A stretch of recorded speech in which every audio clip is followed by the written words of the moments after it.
Sometimes it can be very difficult to get your vendors to play ball or partner with you. But across the board, when we have seen vendors that truly want to be a partner of our clients, they've seen a myriad of benefits. And aside from getting us the data that we need, there's really nothing that they have to do. And ideally, things just kind of become much more seamless for them.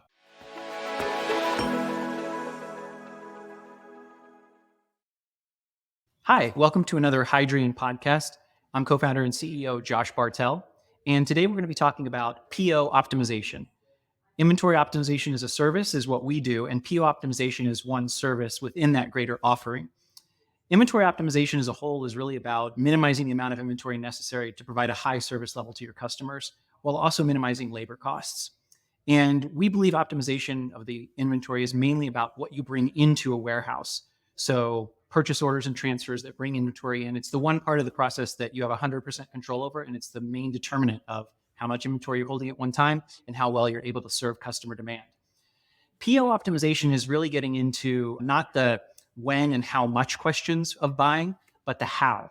We place our purchase orders with suppliers, and it turns out there's a lot of value to unlock there. How we place our POs. So why do I want to change how I place my purchase orders? Well, in most environments, when we start working with a client, we see tons of wasted time and motion when it comes to purchase order receipts. Our client places a single purchase order to a supplier.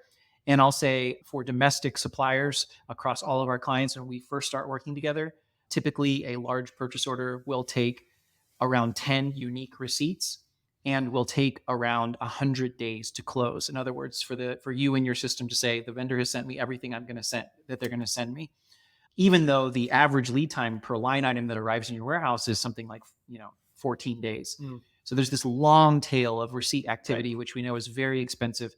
And we also know that the risk of error rises exponentially as we get further into that long tail. So if we're looking at a purchase order from 2 months ago, where 1% of the PO value, maybe one item, a handful of units, is shoved into the back of a truck, and the other 99% of that truck is some other purchase order, we're very likely to not make the connection that those handful of units in the back of the truck actually belong to a PO from 2 months ago. That PO might have already been closed, and we'll just call it a shortage, or we'll think that this is an overage on the larger PO that it rode with. So those type of exceptions and errors and just the long time it takes to close, that's bad for our clients, and it's also bad for their suppliers. And PO optimization seeks to solve both of those problems. Drew Roth is one of our consultants, and he's kind of a specialist in this area. Drew, can you tell us a little more about some of the principles underlying PO optimization? So when we think about how we want to purchase, there's kind of two primary factors that we want to consider. The first is, where are my purchases going to be fulfilled from?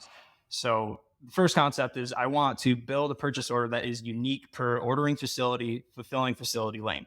And that way I can prevent the case where I provide a PO to my vendor and they're fulfilling from multiple facilities over the span of many, many weeks. So in that case where the vendor has multiple ship origins, we're kind of setting ourselves up for guaranteed failure if a single PO contains items that are stocked in both locations, because at the very least, we're going to get separate shipments, very likely arriving on separate days, which we know isn't necessarily going to create a problem for the distribution center, but it greatly increases the chance there's going to be an error, and it definitely increases time and motion because it's an additional truck you got to pull up to the dock and unload and match to a purchase order. The product's still arriving in the facility, but we're trying to optimize how it arrives to really mitigate a lot of issues that we see in DC operations.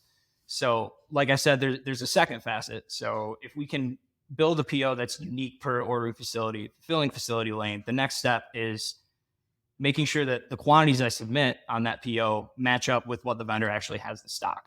So what I'm trying to prevent is ordering 1,000 of a given unit or a given SKU, and the vendor only has 500 in stock. So how are they going to fulfill that? Are they going to ship me the 500 now? Are they going to wait until they get the additional 500 and send it to me? I don't really know. But what I can do is I can build a purchase order that is only for the quantity of 500 units that I know that they have in stock, that I know that they can ship today. I can submit the other on a different purchase order. So those two things can be managed separately. And you're getting at a really important concept here, I think, which is some of this, it's a surprising and almost kind of, there's an intangible quality to this, but it produces very tangible value, which is by consolidating those items, which are easy and fast for a vendor to fulfill. in this case, items which are in stock within a single vendor location. If you send them a purchase order that only contains those items, they're going to basically, in an ideal case, and we are seeing clients much closer to this ideal case as we work through this process, that entire purchase order is going to be loaded onto a truck, shipped out that same day, and arrive at your facility all in one shipment. Mm-hmm. And then kind of the leftovers, the other 500 units that were out of stock we wanted to buy, and all the other items that are back ordered and going to create problems, lumping all those together and kind of consolidating any issues that we have. That PO is obviously going to take longer to arrive. It's going to take multiple receipts, but the 80 or 90% of products that we typically see able to ride on that optimized purchase order of in-stock products is really producing a ton of value and overall reducing lead time. Yeah, exactly. So when you're able to be aware of what a vendor has in stock, you can more successfully round to unit of measure quantities. A great example that we saw with a client was they thought they were routinely ordering pallet quantities, and they were routinely ordering pallet quantities, but what they didn't know is the vendor wasn't in stock in those pallet quantities. So it looks good on the order, but when it gets fulfilled, they're having to break pallets. They're getting it across many shipments anyway. So there's not actually any benefit in doing that.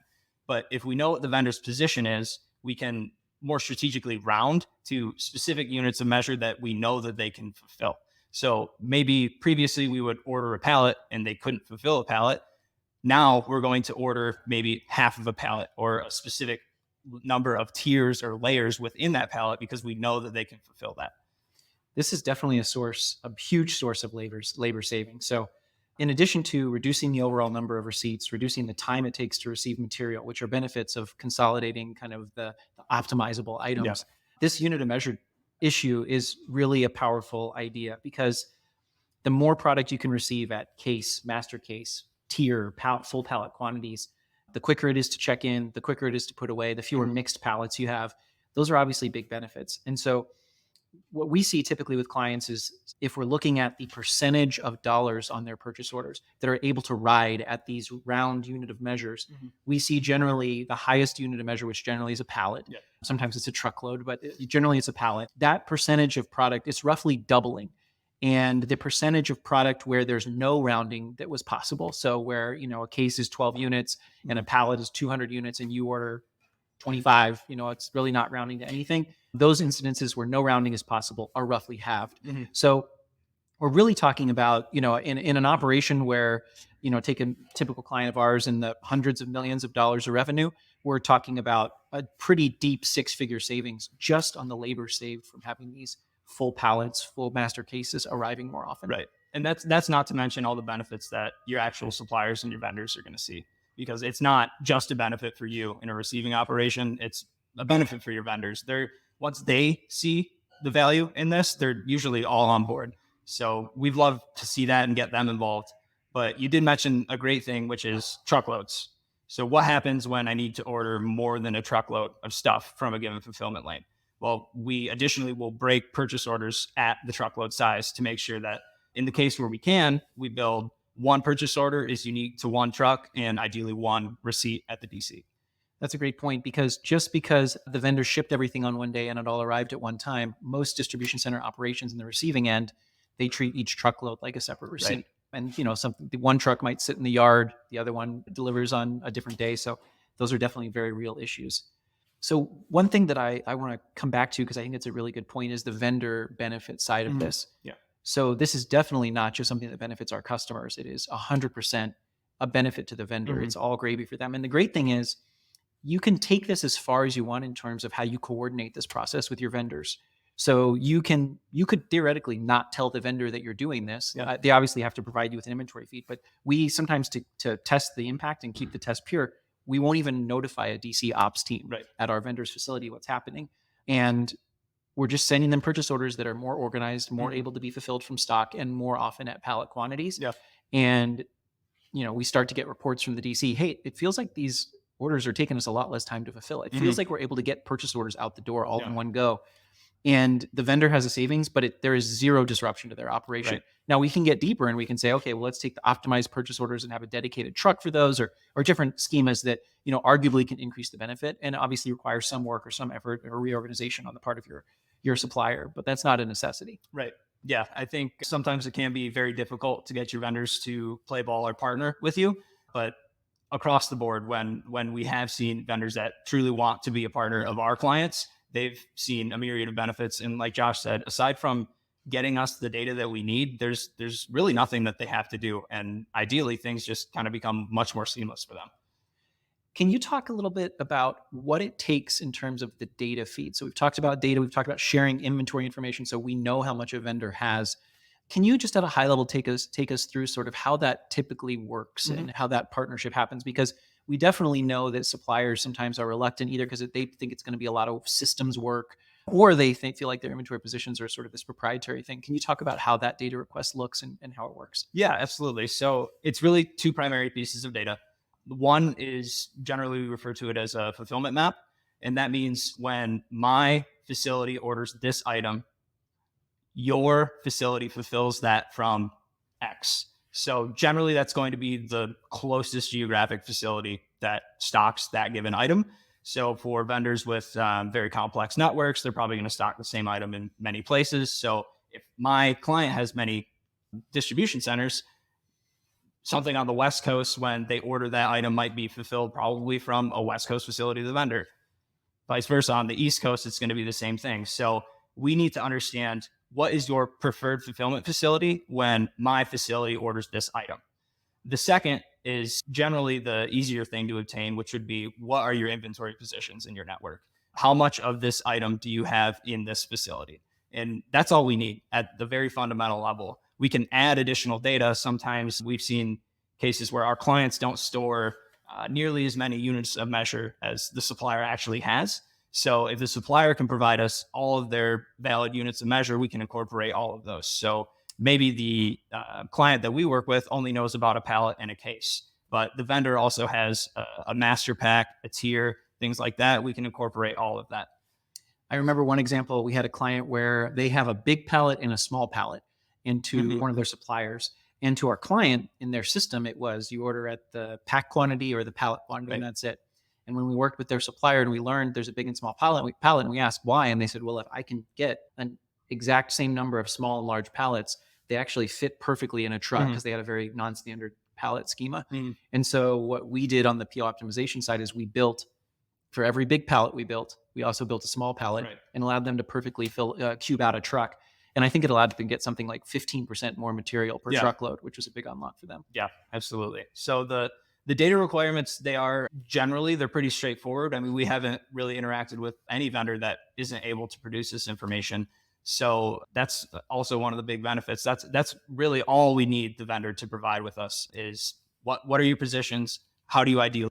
So, I mentioned that average time to close a PO is 100 days, even though the average lead time for a vendor might be around 14 days to get the bulk of the product, and that 10 unique receipts is common.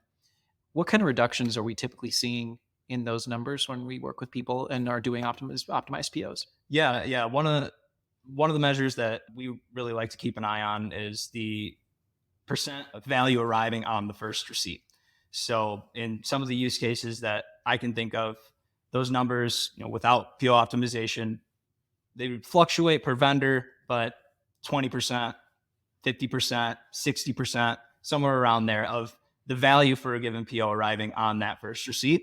After we've implemented PO optimization, we've seen as high as 98%, which generally is going to mean that you do have some receipts that were fully received on that first receipt.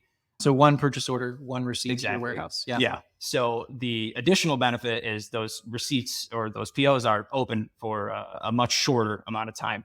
So you were talking about the long lead items.